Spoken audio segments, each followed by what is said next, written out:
രണ്ട് ഷർട്ടും മുണ്ടൊന്ന് തേച്ചേ. ഞാൻ ചോദിച്ചു കേട്ടാ, നിങ്ങൾ എവിടെ പോണെന്ന്? തേക്കടി.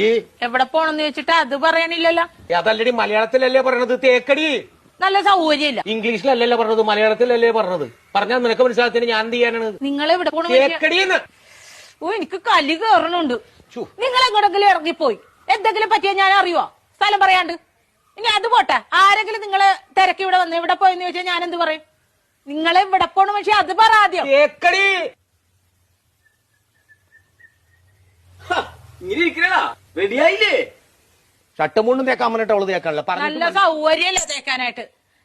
പോണ സ്ഥലം ഇതുവരെ പറഞ്ഞില്ലല്ലോ. എടാ ഒരു 100 വട്ടം ഞാൻ ഇയാളോട് ചോദിച്ചു എവിടെ പോണെന്ന്. എന്നിട്ട് അയാൾ തുണി ആക്കണ കാര്യം പറയണല്ലാതെ പോണ സ്ഥലം പറയണില്ല. എനിക്കും പറ്റൂല. ഇയാൾക്കാ പറയാൻ കഴിയില്ല. നീ എങ്കിലും ഒന്ന് പറയാം എവിടെ പോണത്? തേക്കടി. ആഹാ, അത് കൊള്ളാലോ. ദേ ഒരു കാര്യം ഞാൻ പറഞ്ഞേക്കാം, എന്റെ കെട്ടിയൻ എന്നെ ഇടിപൊടി എന്ന് വിളിക്കും. എന്ന് വെച്ച് കണ്ടവന്മാര്